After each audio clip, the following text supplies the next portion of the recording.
Jamiatul Muflihat and Falah Group of Schools towards success in Dunya and Akhirah. Admissions open. السلام علیکم، آداب، میں ہوں عبد القادر۔ آئیے 6 جون کی دیکھتے ہیں ٹاپ 10 نیوز۔ غزہ کے بچوں کی حفاظت پر اپنی توجہ کرے مرکوز۔ جارحیت کا نشانہ بننے والے معصوم بچوں کے عالمی دن کے موقع پر ترک صدر ایردوان نے عالمی برادری سے کیا پرزور مطالبہ۔ کہا، جب ہم اپنے فلسطینی بھائیوں کا دفاع کرتے ہیں تو دراصل ہم انسانیت کا کرتے ہیں دفاع۔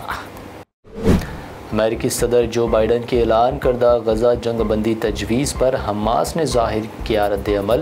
حماس سربراہ اسماعیل ہانیہ نے واضح کہا، جنگ بندی اور غزہ سے مکمل اسرائیل کے فوجی انخلے کے بغیر کوئی معاہدہ نہیں ہوگا۔ ہم اس وقت تک آرام سے نہیں بیٹھیں گے جب تک اسرائیل غزہ سے نہیں نکل جاتا۔ ہم لبنان کے خلاف شمال میں بہت طاقتور آپریشن کی کر رہے تیاری۔ نیتن یاہو کی اس دھمکی کے جواب میں حزب اللہ نے اسرائیل کے سرحدی علاقے میں اپنے اہداف پر کیے ڈرون حملے۔ اسرائیل کے Iron Dome air defence system کو بھی بنایا نشانہ۔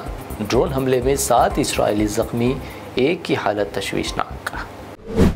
لوک سبھا الیکشن رزلٹ سے انڈیا بلاک کے لیڈران انتہائی خوش۔ حالانکہ اتحاد انڈیا کو حکومت سازی کے لیے اکثریت حاصل نہیں۔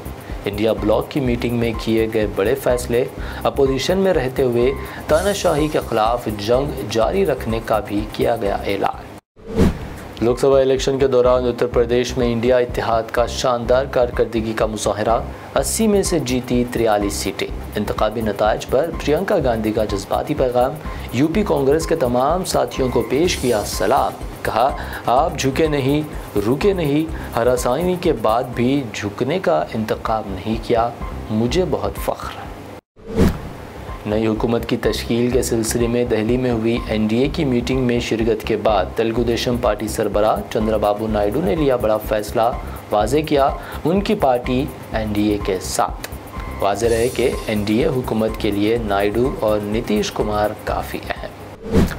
آندھرا پردیش کے چیف منسٹر کے طور پر تلگو دیشم پارٹی کے سربراہ چندرا بابو نائیڈو کی حلف برداری کی تاریخ کر دی گئی تبدیل۔ اب وہ 12 جون کو چیف منسٹر کے عہدے کا لیں گے حلف۔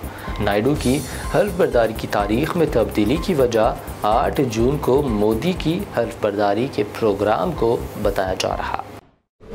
آندھرا پردیش اسمبلی اور لوک سبھا الیکشن کے نتائج پر آندھرا کانگریس صدر وائی ایس شرمیلا کا پہلا رد عمل۔ کہا، آندھرا پردیش کی عوام کے فیصلے کو کرتی ہے قبول۔ ریاست میں نئی حکومت تشکیل دینے والے نائیڈو اور پون کلیان کو نیک خواہشات کا کیا اظہار۔ نریندر مودی کو استعفیٰ دے کر وزیر اعظم کے عہدے سے ہو جانا چاہیے دور۔ چیف منسٹر ریونت ریڈی کا بیان۔ کہا، لوک سبھا الیکشن نتائج نے مودی کی قیادت کو کر دیا مسترد۔ بھگوان رام نے مذہبی سیاست کا سہارا لینے کا بی جے پی کو سکھا دیا سبق۔ ساتھ ہی تلنگانہ میں بی جے پی کی مدد کرنے کا بی آر ایس پر لگایا الزام۔ حکومت نے ہر سال 9 دسمبر کو تلنگانہ تلی اتسو منانے کا کیا فیصلہ۔ سی ایم ریونت ریڈی نے کیا اعلان، 9 دسمبر کو سیکریٹریٹ احاطے میں تلنگانہ تلی مجسمے کی نقاب کشائی کے لیے سونیا گاندھی کو کیا جائے گا مدعو۔